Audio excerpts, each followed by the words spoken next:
Falando de História. Olá a todos e bem-vindos ao episódio 62 do podcast Falando de História.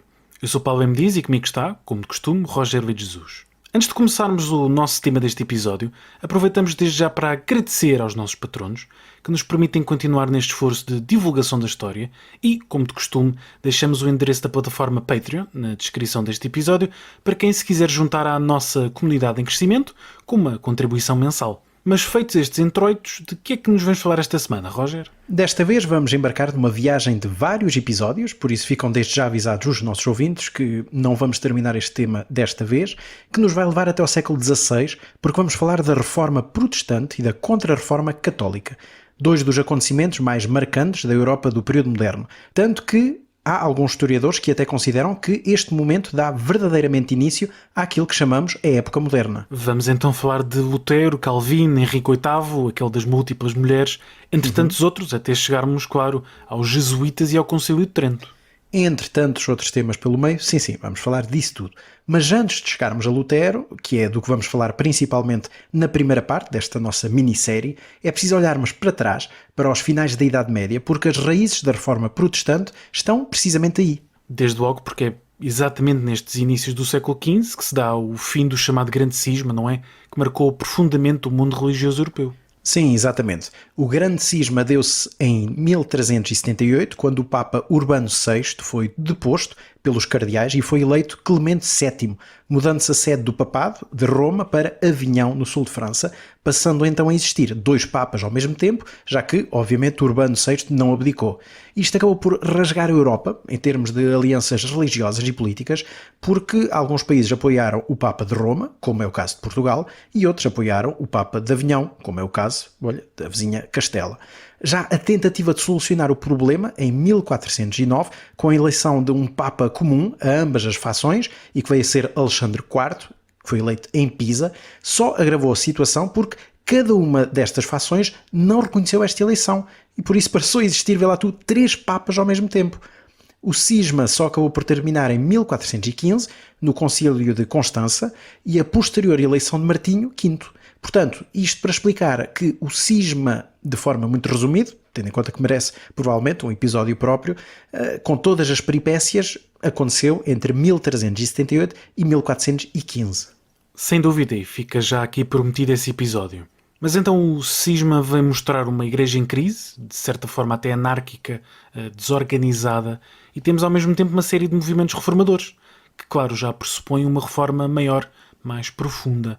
Sim, claro, precisamente. O cisma é utilizado por muitos para criticar o Estado da Igreja Católica nesse momento, que começava a mostrar cada vez mais as suas debilidades, as suas fragilidades, isto é, um clero corrompido, pouco atento às necessidades espirituais dos seus fiéis e uma cúpula mais interessada nos jogos de poder e na acumulação da riqueza do que propriamente na salvação das almas, como se percebe, lá está, pela riqueza acumulada dos papas e na ostentação das cortes papais neste período, que são muito famosas à época. E nesta altura já tínhamos vários movimentos mais radicais que apelavam a uma reforma maior, como também disseste. Um deles surgiu em Inglaterra, com a figura de John Wycliffe, um teólogo de Oxford, que defendia que a autoridade estava na Bíblia e que toda a estrutura da Igreja era, por isso, ilegítima, tal como grande parte das práticas e dos rituais instituídos. Foi excomungado em 1377, mas os seus ensinamentos continuaram e ele morreu de causas naturais em 1384. Aliás, foi dos poucos heréticos que teve uma morte natural, acabando na realidade por contaminar, digamos assim, não é? Com grandes aspas, parte de Inglaterra com as suas ideias. Houve, claro, várias revoltas motivadas pelos ideais de Wycliffe, já depois da sua morte, e a última foi abafada violentamente em 1414. Mas, como bem sabemos, as ideias espalham-se muito rapidamente. E neste caso espalharam-se pela Europa, pela cristandade. Claro, e um dos motivos é precisamente pelo casamento de Ricardo II de Inglaterra com Ana de Boémia em 1381, que permitiu o intercâmbio de estudantes entre Oxford e Praga. E estes estudantes levaram consigo estas mesmas ideias de Wycliffe. E quem as recebeu muito bem foi um certo Jan Hus, que começou a pregar nos inícios do século XV, na mesma linha que Wycliffe, seguindo grande parte das ideias, mas discordando de outras. Também defendia que a autoridade suprema deveria estar na Bíblia, o que punha em causa a tradição, a estrutura e a jurisdição da própria Igreja Apostólica Romana. O que agravava o caso era que os seus ensinamentos punham em causa a influência alemã nesta região da Boémia, o que passou a ser considerado uma questão de proto-nacionalismo, digamos assim, face ao papel dos intelectuais alemães na Universidade de Praga, comparado com os próprios intelectuais checos. E acaba também por contaminar, digamos assim, toda a região à volta, tal como no caso do pregador inglês, não é? Wycliffe. Contamina toda a região e os seus defensores, os hussitas, acabam por ser um grave problema perante a Igreja. E por causa disso, Jan Hus é convocado, em 1414, para se apresentar perante a cúpula da Igreja no Concílio de Constança, com proteção garantida pelo imperador do Sacro Império Romano-Germânico, naquele caso, Sigismundo. Mas a coisa não corre de feição e ele acaba por ser condenado à morte como herege, sendo queimado a 6 de julho de 1415. Mas tal como com o caso inglês, a ausência do cabecilha não abafa o movimento e por isso os hussitas vão continuar durante muito tempo a reclamar reformas na Igreja e estas vozes dissonantes vão acumulando-se com muitas outras. Tal como a do frade italiano Girolamo Savonarola, da qual já aqui falámos. Sim, Savonarola é um dos últimos grandes exemplos que mostra a dimensão deste tipo de movimentos radicais religiosos. E para quem quiser saber mais sobre ele, bastará ir ouvir a nossa Miscelânea Histórica, número 48, onde falei sobre Savonarola e a sua importância em Florença. Mas com este pano de fundo sobre a Igreja dos finais da Idade Média, chegamos finalmente ao século XVI e a Lutero. Comecemos então por este personagem, que foi, afinal de contas, o pai da Reforma. Sim, exatamente. Mas este contexto todo é importante para percebermos que Lutero não aparece do nada. Quanto à sua biografia, à sua própria vida, Martinho Lutero nasceu a 10 de novembro de 1483 em Eisleben, na Saxónia. Estudou na Universidade de Erfurt entre 1501 e 1505 e parecia estar encaminhado para se formar em Direito, mas tudo mudou no dia 2 de julho de 1505. Nesse dia, Lutero estava a regressar a Erfurt, perto da localidade de Stottenheim, depois de ter ido à casa dos pais, e foi apanhado de surpresa no meio de uma tempestade com uma trovoada inacreditável. Os raios caíam por todo lado, como se fosse o fim do mundo, e um deles caiu mesmo aos pés dele, e portanto ele assustou-se de morte. Naquele momento de aflição, Lutero só vê uma solução, que é, obviamente, começar a rezar. E pede a intercessão de Santa Ana, a padroeira dos mineiros, porque ele estava habituado a esta devoção, porque a sua cidade natal é uma cidade mineira, e o seu pai até estava ligado a este negócio, a esta indústria, e ao pedir esta intervenção divina, promete que, se Santa Ana o salvar, ele torna-se monge. E não é que a tempestade parou mesmo e que Lutero se salvou. E por isso mesmo Lutero abandona o mundo laico e entra na ordem religiosa de Santo Agostinho, em Erfurt, para grande desgosto do pai, que estava convencido que ia ter um advogado na família. Pois, percebe-se. E, portanto, um acontecimento aleatório, um acontecimento perfeitamente natural, que iria mudar a vida de Lutero e da própria Europa. Parece que sim. Lutero torna-se, naquele momento, Agostinho e era suposto estar retirado do mundo secular, porque esta não era uma ordem que pregava no meio do povo, como os mais recentes dominicanos ou franciscanos. Esta era uma das mais antigas ordens monásticas e os seus membros retiravam-se do mundo para rezar e contemplar. E assim esteve Martinho durante uns tempos. Ele acabou por ser ordenado em maio de 1507 e começou a estudar a fundo teologia, tendo chegado ao grau de doutor em teologia em 1512. E acabou também a ensinar na Universidade de Wittenberg, uma instituição que tinha sido criada há pouco tempo, com o apoio do eleitor Frederico, o Sábio, um dos eleitores do Sacro Império Romano-Germânico, como poderemos falar um pouco mais à frente. E é então neste período que Lutero começa a divergir face à doutrina oficial da Igreja de Roma? Em parte, sim. Há um acontecimento no meio disto tudo que o marca profundamente, que é uma visita a Roma, em 1510, para tratar de algumas questões da sua ordem religiosa. Lutero nunca tinha saído da sua região e ficou profundamente abalado por ver a grande capital do cristianismo europeu. Para já porque a grande Basílica de São Pedro estava parcialmente destruída, porque estava em obras, num projeto do Papa Júlio II para construir uma nova basílica. E segundo, porque viu a maior mercantilização possível da religião, com a venda das indulgências, que é um assunto central nesta história toda. Ora, as indulgências eram perdões que poderiam ser comprados por qualquer pessoa e que perdoavam os pecados cometidos. Se fossem indulgências plenas, que eram raras, perdoavam todos os pecados, mas as mais comuns eram indulgências parciais, que perdoavam parte dos pecados e que podiam ser obtidas através de peregrinações ou atos de devoção, atos de caridade, orações ou até jejuns.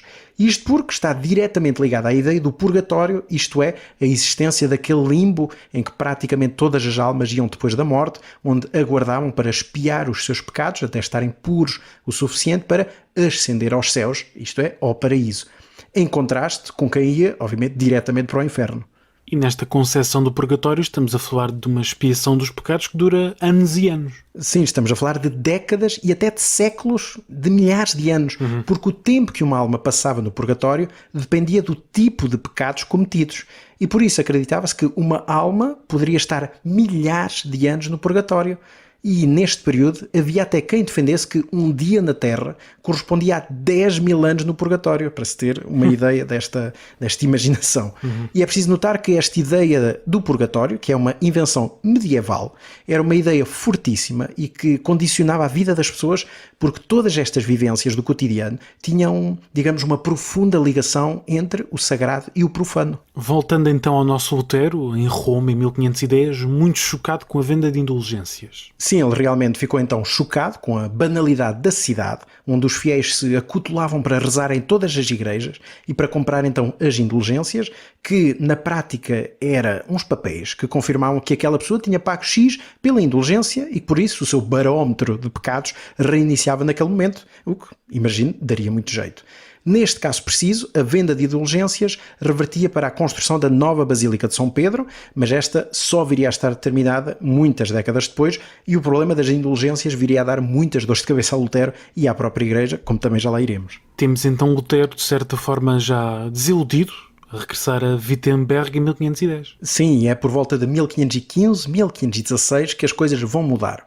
Lutero ensinava teologia, como eu disse, na Universidade de Wittenberg, o que o obrigava a fazer uma análise aprofundada da Bíblia, e ele começa a desenvolver a ideia de que toda a autoridade está no texto bíblico e que o texto bíblico mostra é que a salvação da alma está somente na fé da pessoa e não nos atos praticados, ao contrário do que estava estabelecida por toda a doutrina da Igreja. Portanto, esta ideia que se chamava solo fide, só a fé, bastava apenas a fé.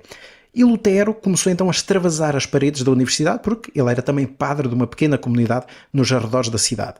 E neste momento da sua vida, a gota d'água que fez transbordar o copo foi precisamente a questão das indulgências, porque chegou à região um Johann Tetzel que pregava a favor das indulgências a mando do arcebispo Albert de Mainz e do Papa Leão X. Ele não pregou em Wittenberg porque Frederico, o sábio, o dito eleitor, não aceitava vender-se lá porque iria fazer concorrência à sua coleção de 19 mil relíquias de santos e do mundo judaico-cristão, que também permitia uma indulgência parcial dos pecados. Portanto, ele não queria concorrência e nada de se vender indulgências papais naquele sítio. Portanto, um acumulador de relíquias. Sim, e tinha de tudo, desde, obviamente, os mais básicos, pedaços do Santo Lenho, ou seja, da cruz de Cristo, até cabelos da Virgem Maria, até as roupas de bebé de Jesus em criança, até pedaços de madeira do busto ardente com o qual Moisés falou. Portanto, uma coleção magnífica naquele tempo. Sem dúvida. E é então, nesta altura, que se dá a famosa cena das 95 teses do Lutero contra as indulgências. É neste contexto que se dá precisamente esse famoso episódio. Lutero ficou tão revoltado com esta venda descarada de algo que ele acreditava não fazer sentido, que fez como bom académico faz, e então gravou um podcast a desancar e a mostrar a falsidade disso tudo. Não, mas o que ele fez realmente é preparar uma resposta a esta venda de indulgências a partir de 95 teses, que rebatiam todos os argumentos da Igreja, mostrando como não fazem sentido e como destroem toda a credibilidade da própria instituição. E há a famosa cena em que ele terá pregado as 95 teses na porta do castelo de Wittenberg no dia 31 de outubro, véspera do 1 de novembro, o dia em que toda a população acorreu ao castelo para ver a dita coleção de relíquias. Mas, na realidade, há muitas dúvidas sobre a veracidade do acontecimento. Ou seja, literalmente ele estar lá a pregar as teses na porta. O que é certo que aconteceu é que ele escreveu as teses e enviou para todas as grandes autoridades religiosas. E muito provavelmente o documento poderá ter sido impresso, o que permitiu uma disseminação muito maior. Isto porque não se conhecem cópias desta primeira edição, mas sim de edições feitas logo a seguir em latim, em alemão e em lugares tão distintos como Leipzig, Nuremberg ou até Basileia. Podemos facilmente imaginar que a divulgação e a disseminação deste documento, quer tenha sido pregado nas portas da igreja ou não, tenha posto tudo em alvoroço, pondo em causa a autoridade da própria Igreja. Claro, mas punha em causa não apenas a validade das indulgências, como disseste, lá está, a autoridade da Igreja, do papado e de toda a estrutura eclesiástica. E se inicialmente ele não foi levado a sério por estas autoridades, passado um ano Lutero já era conhecido em todo lado, porque fez uma versão simplificada do seu texto, em alemão, que foi também impresso em todo lado.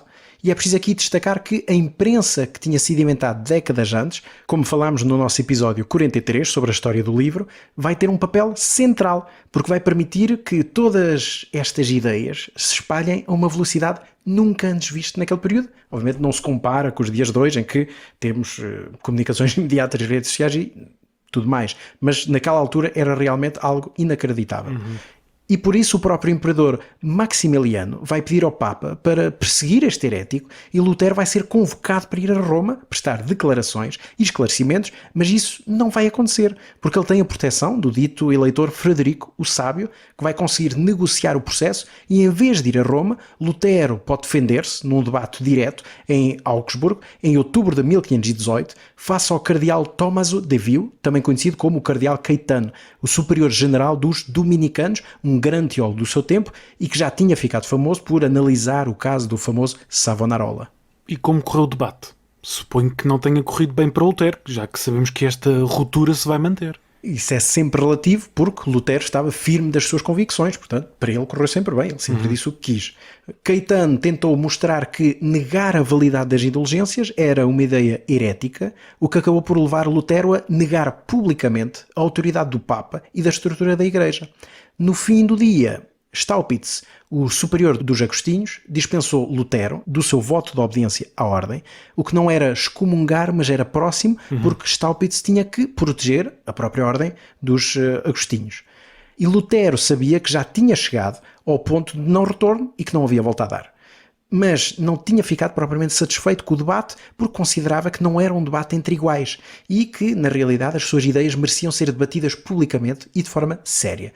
Por isso, conseguiu que um debate sério fosse organizado nos seus moldes na Universidade de Leipzig contra Johann Eck, professor na Universidade de Ingolstadt. E este seria então o grande debate entre teólogos e académicos da mesma geração e até da mesma nacionalidade, aqui com aspas em cima. Exatamente. E a coisa foi muito agreste. Eck conseguiu levar Lutero para onde queria, ou seja, ele tentou mostrar que Lutero seguia as ideias heréticas de Wycliffe e de Jan Hus. E Lutero acabou por concordar que Hus não estava errado em tudo e que ele não devia ter sido queimado na fogueira.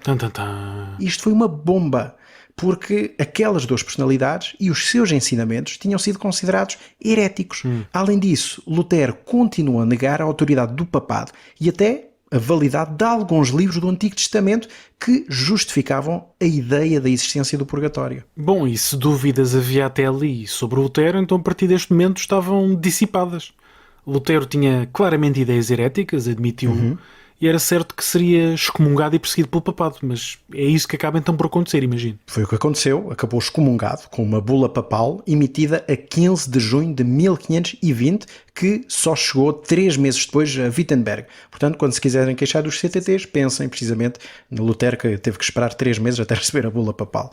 E quando Lutero a recebeu, organizou uma procissão até uma das portas da cidade, acompanhado dos seus estudantes, e aí queimou publicamente a bula, portanto, num claro ato de desobediência. Mas não chegou a ser perseguido nem queimado, e isto tudo por causa do local onde ele se encontrava e da estrutura política da região. Que era então este Sacro Império Romano-Germânico. Sim, precisamente, mas é preciso explicar aos nossos ouvintes o que era este Sacro Império Romano-Germânico, que muitas vezes se diz, ironicamente, que não era sacro, não era romano e também não é germânico. Sim. Este império deriva diretamente do Império de Carlos Magno, que é coroado imperador por Leão III no ano 800, e o imperador, ou o Kaiser, que deriva, como também já falámos em outros episódios, da própria palavra César, era eleito, isto a partir do século pelo menos X, XI, era eleito por 7 eleitores, ou Kurfürsten, literalmente os príncipes eleitores, e cada um destes tinha soberania sobre o seu próprio espaço. E os 7 eleitores eram o Conde Palatino do Reno, o Rei da Boêmia, o Duque da Saxónia, o Marquês de Brandemburgo e os arcebispos de Colónia, Mainz e Trier. Isto implicava uma série de sobreposições de jurisdições religiosas e civis e a existência de cidades que estavam sob a alçada de nobres ou de bispos, ou então cidades livres sob dependência direta do imperador, como era, por exemplo, o caso de Colónia. Mas todas as cidades eram diferentes entre si, com um funcionamento próprio e estruturas administrativas quase únicas. E isso acabava por limitar os poderes do próprio imperador, visto que havia tantos poderes a competirem entre si. Sim, sem dúvida. Além de ter um poder relativamente reduzido, estava sujeito às dietas imperiais, que é a tradução dos Reichstags, isto é, as reuniões ou parlamentos que eram convocados esporadicamente e sob a qual ele respondia perante os 7 eleitores e perante os povos. Mas como estamos a falar de política, sempre houve jogos de bastidores e isso quer dizer que o cargo de imperador foi sempre muito disputado, apesar de não ser um cargo hereditário. Até que, por meados do século XV, começa a cair para o lado da dinastia dos Habsburgos, nossa conhecida, e em 1519 vai cair na cabeça de Carlos I de Espanha, mais conhecido como Carlos V, porque quinto do seu nome enquanto imperador do Sacro Império, e é este imperador que vai ter de lidar com a dor de cabeça do aparecimento de Lutero nesta cena pública.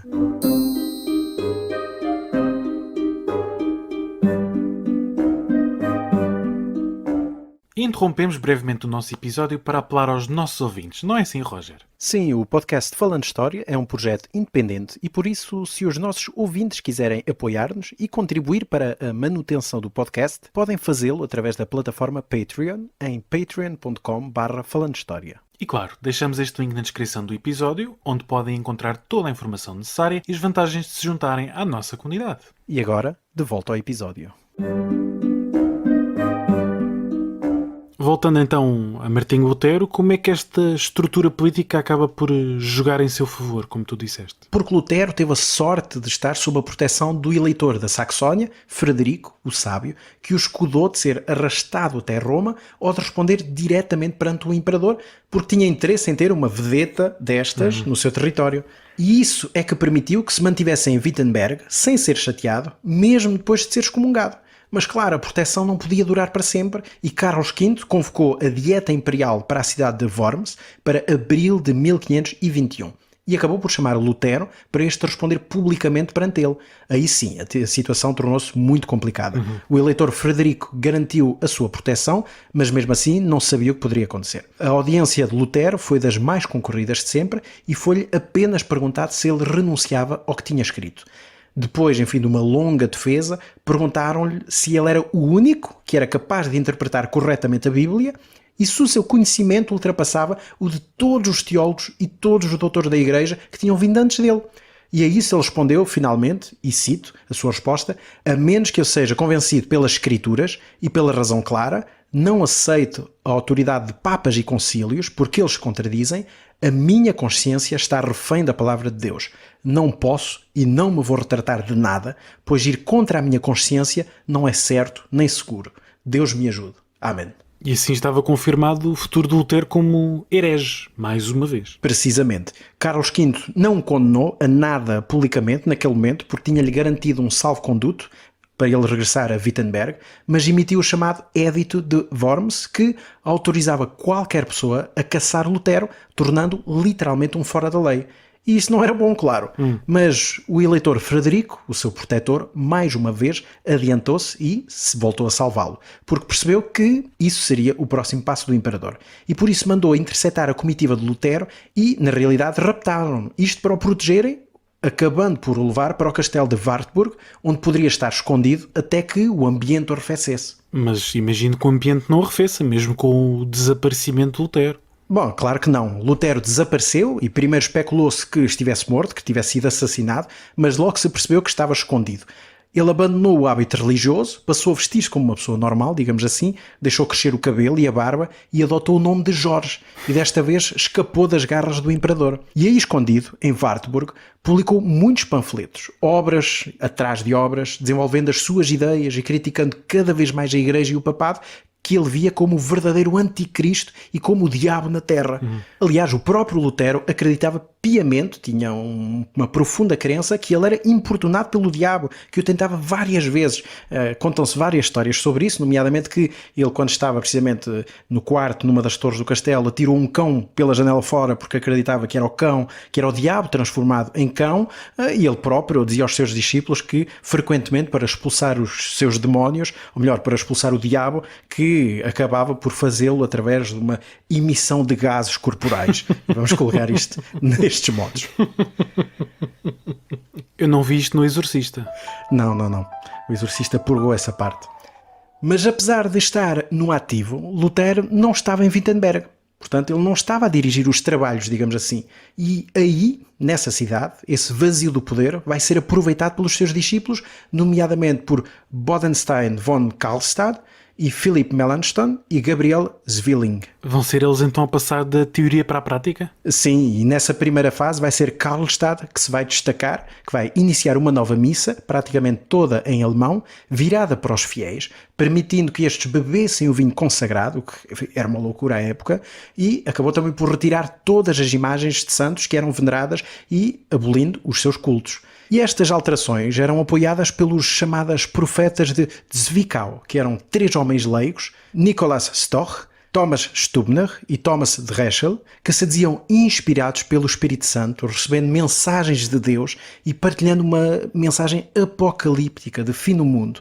Mas as escolhas e o sentido da reforma de Karlstadt não era exatamente a mesma de Lutero, e por isso este acabou por sair do seu esconderijo e acabou por regressar a Wittenberg em março de 1522. E com tudo isto, e num pequeno à parte, quer dizer que a grande fortuna do eleitor tão sábio, a sua grande fortuna e coleção de relíquias, neste momento deixava de valer grande coisa porque não se acreditava Exatamente. nos santos. Sim, um investimento que agora estava completamente deitado ao lixo. Se calhar não era assim tão sábio. Mas voltando a Lutero, já não estava em perigo de vida? Bem, ele estar até estava, porque o Edito de Worms ainda vigorava, mas toda a região estava em transformação e por isso Lutero era já considerado uma figura quase nacional e dificilmente algo lhe aconteceria de forma tão pública. E por isso é que ele regressa e toma finalmente as rédeas do processo. E isso leva a um corte radical com Karlstadt e à sua expulsão.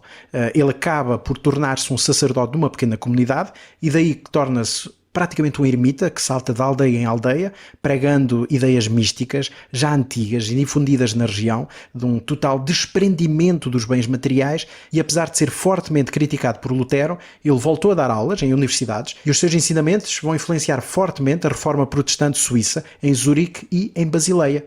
Mas quem daria uma grande dor de cabeça ao nosso reformador de estimação, Lutero, seria um outro homem chamado Thomas Müntzer. Que foi, imagino, outro reformador que entrou em colisão com Lutero, tal como Karlstadt. Sim, mas Müntzer considerava-se um profeta. Ele estava fortemente influenciado pelas correntes de misticismo da região do Reno e tinha, espanto, não é? Uma visão apocalíptica do futuro, que ainda não falámos aqui hoje. Ele acabou por dar aulas em Zwickau, em 1520, mas acabou expulso da cidade por ser considerado demasiado radical e acabou por se mudar para a Boémia, onde adotou grande parte das ideias mais radicais dos jussitas. E depois disso tudo acabou por se fixar na região de Wittenberg, nos inícios de 1522, atraído pelas propostas reformadoras de Lutero e do seu grupo. Só que estas visões apocalípticas não eram de todo partilhadas por Lutero, mas atraíam um grande grupo de apoiantes. E isto tudo piorou em 1524-1525, quando se dá a grande revolta conhecida como a Guerra dos Camponeses, ou mais corretamente a Guerra do Homem Comum, porque juntava muito mais do que camponeses. E que guerra é esta? É uma revolta protestante? Em parte sim, e é um dos acontecimentos mais marcantes da época e da história da Alemanha e considerada até por alguns historiadores como a maior revolta popular na Europa antes da Revolução Francesa de 1789. E esta guerra está ligada a este movimento reformador da Igreja, porque a religiosidade atravessava todo o cotidiano destas populações e porque a posse de terra estava frequentemente na mão dos religiosos. Por isso há uma série de revoltas que rebentam um pouco por todo o território germânico, mas sem nenhuma coordenação central ou sequer um objetivo comum. A guerra começa no sul da Alemanha, na região da Floresta Negra, a 30 de maio de 1524, e daí alastra rapidamente. A maior parte destas revoltas procuram melhorar as condições de vida e abolir a servidão, e a própria condição de servo, que reduzia as populações a quase uma escravidão.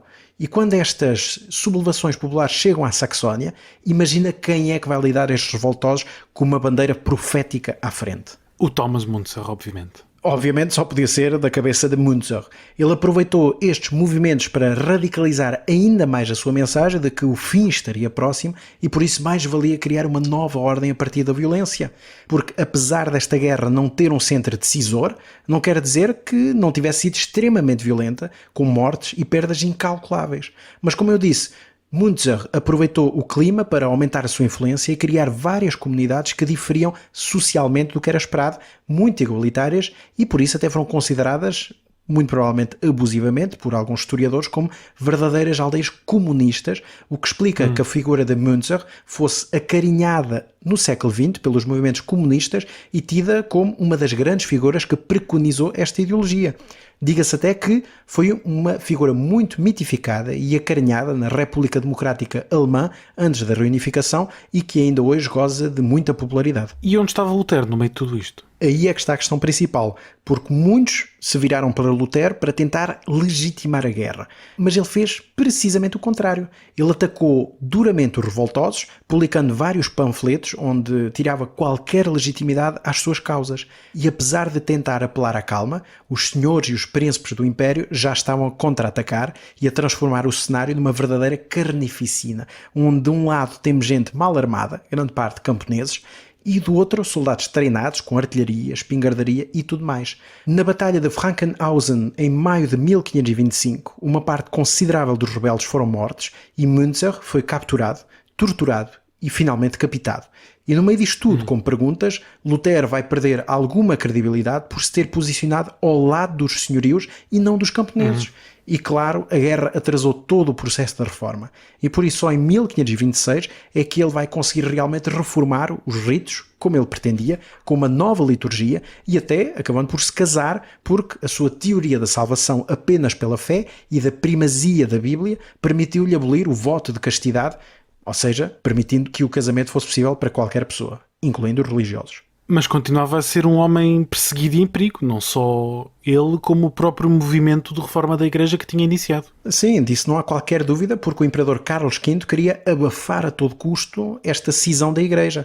Mas como estava ocupado com outros assuntos, com outras guerras, literalmente, contra a França, contra os otomanos e contra outros reinos, raramente conseguiu dar atenção a este assunto como ele queria. Em 1526 foi convocada uma nova dieta imperial, em Speyer, mas o imperador não conseguiu participar pessoalmente e aí os príncipes e as cidades luteranas conseguiram forçar o representante do imperador, o seu irmão, Fernando, a suspender o Edito de Worms e a permitir que cada cidade tivesse liberdade religiosa. E isto quer dizer que ficou tudo resolvido com esta resolução da dieta de Speyer? Vou-te deixar adivinhar. Há duas hipóteses, sim ou não. Nem. Precisamente nem, que eu vou interpretar como não, porque em 1529 o imperador convoca uma segunda dieta imperial na mesma cidade e aí, com uma maioria de representantes católicos, conseguiu inverter a resolução anterior e volta a reafirmar o Edito de Worms e a primazia da Igreja Católica. E foi nesse contexto que, a 19 de abril de 1529, 6 príncipes e 14 cidades imperiais, representando a minoria religiosa luterana, apresentaram um protesto contra esta decisão, sem saber que este ato de protestar acabaria por dar o nome a todo um movimento, o protestantismo. Mas isso tudo valeu de pouco, porque a decisão não foi revertida. Isso não foi. Em 1530 deu-se uma nova dieta, desta vez em Augsburgo, que procurava permitir uma paz social, digamos assim, procurava na realidade um entendimento entre os católicos apostólicos romanos e os luteranos. Lutero, enquanto fora da lei, não podia aparecer, mas foi em sua representação Philipp Melanchthon e Johannes Brandt. E depois de muito debate, chegou-se à conclusão que era impossível haver um consenso a 100% porque havia pontos centrais que divergiam. Mas isso não quer dizer que não se tenham tentado mais vezes, ou seja, em mais reuniões, qualquer tentativa de convergência. Pelo contrário, houve muitas mais reuniões, nomeadamente em Hagenau, em 1540, em Worms, em 1540-41, em Regensburg, em 1541, novamente aí em 46, em Worms em 57, em Poissy em 61, o que mostra que na realidade houve muita vontade em sanar as diferenças, mas que tal nunca foi possível. E recuando um bocadinho novamente até à década de 1530, É assim que o resto da vida de Lutero vai ser vivida? Tentando espalhar o seu novo modelo, a sua nova religião? Em parte, sim. Na década de 1530 ele aprofunda a sua teologia, as suas propostas, sempre em defesa do seu modelo, porque surgiam variantes e outros debates de que falaremos nos próximos episódios. Então, como resumir assim muito brevemente tudo o que foi dito sobre este personagem e sobre o próprio início da Reforma Protestante? Bom, vou dizer uma banalidade que todos os historiadores dizem, que é Lutero foi um homem do seu tempo. Claro.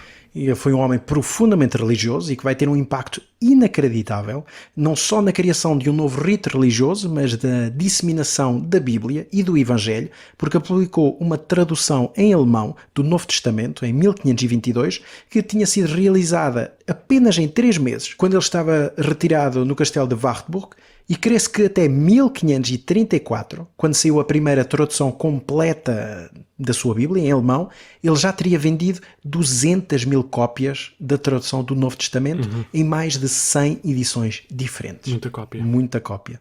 Mas os seus escritos são imensos. Aliás, a obra completa do Lutero está publicada, obviamente, em alemão, em 60 volumes, desde comentários aos livros da Bíblia, até panfletos, até conversas informais registadas pelos seus discípulos, e todos estes escritos revelam as muitas facetas do mesmo homem, incluindo, como não poderia deixar de ser, tão típico da sua época, um profundo sentimento antissemítico, ou seja, contra os judeus, e também um profundo anti-islamismo. E quando é que acaba por morrer Martinho Lutero? Lutero morre a 18 de fevereiro de 1546, deixando uma estrutura já muito desenvolvida da sua igreja.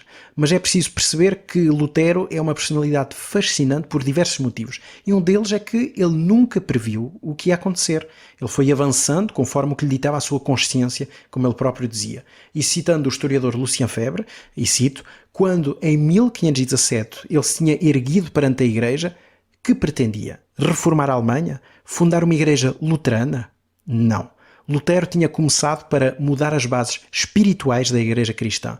Lutero tinha principiado alegre, confiante, tendo o seu Deus em si e ao seu lado para reencontrar fontes perdidas e que já não brotavam no pátio das igrejas ou no claustro dos conventos. Fim de citação.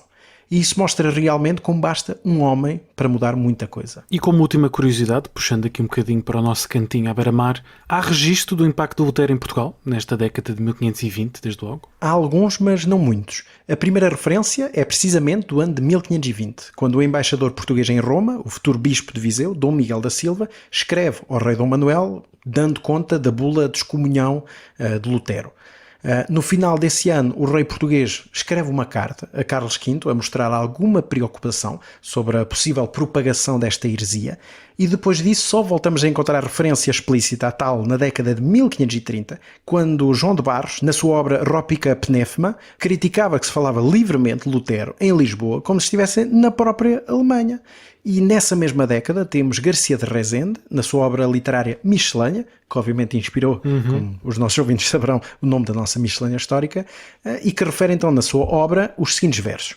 Com heresias e manha, vimos o falso Lutério converter em Alemanha tanta gente que é façanha, contra a nossa fé pregando e do Papa blasfemando. O que mais deve doer é que vemos estender este veneno a mais terras e com pestíferas guerras tarde remédio poer. E portanto Garcia de Rezende a pôr claramente o dedo na ferida deste problema que tinha sido incitado pela reforma de Lutero. De facto a Igreja e a reforma da Igreja era pedida há muitos séculos, como disseste, e vai ser Lutero a iniciá-la e, claro, como seria de esperar, deu molho. E só como última curiosidade, vale a pena dizer que a Playmobil, que é uma empresa alemã, até hoje tem como figura mais vendida precisamente Martinho Lutero, que é uma figura especialmente criada para celebrar este alemão de excelência, como eles o veem. E sugestões de leitura para quem quiser saber um bocadinho mais sobre a Reforma e também sobre o próprio Lutero. Infelizmente não há muito material publicado em português sobre este tema. Recomendo uma obra em português e uma em inglês por causa disso mesmo. A primeira é uma biografia de Lutero, da autoria de Lucien Febvre, um dos grandes historiadores franceses do século XX, intitulada Martinho Lutero, um destino, que foi publicada pela Texto Editora em 2010. Enfim, é uma reedição, porque o texto original, na realidade, é de 1928, ou seja, tem quase 100 anos, mas é uma obra ainda muito marcante, que se lê muito bem e que mostra realmente de forma bastante extraordinária o que foi a vida de Martinho Lutero, sobretudo sobretudo a primeira fase da sua vida até à década de 1520. E o segundo livro, como eu disse, é um livro em inglês, do historiador Carlos Eyre, intitulado Reformations, The Early Modern World, 1450-1650, publicado pela Yale University Press. Enfim, é um livro que valeria a pena publicar em Portugal, porque é uma síntese extraordinária de todo este período, desde a Reforma Protestante até à Contra-Reforma Católica, mas infelizmente é um livro enorme, um verdadeiro tijolo, mas enfim, fica também este apelo às nossas editoras. E por hoje é tudo neste episódio 62 do podcast Falando História, este nosso primeiro episódio desta incursão pela Reforma e Contra-Reforma do século XVI. Já sabem, quem nos quiser apoiar pode fazê-lo, como dissemos no início, através da plataforma Patreon, o link fica na descrição, e podem também contactar-nos através do nosso e-mail, falandohistoriapodcast@gmail.com, e seguir-nos nas redes sociais, desde logo Facebook e Twitter. E a edição deste episódio foi de Marco António. Até à próxima. Até à próxima. Falando de História.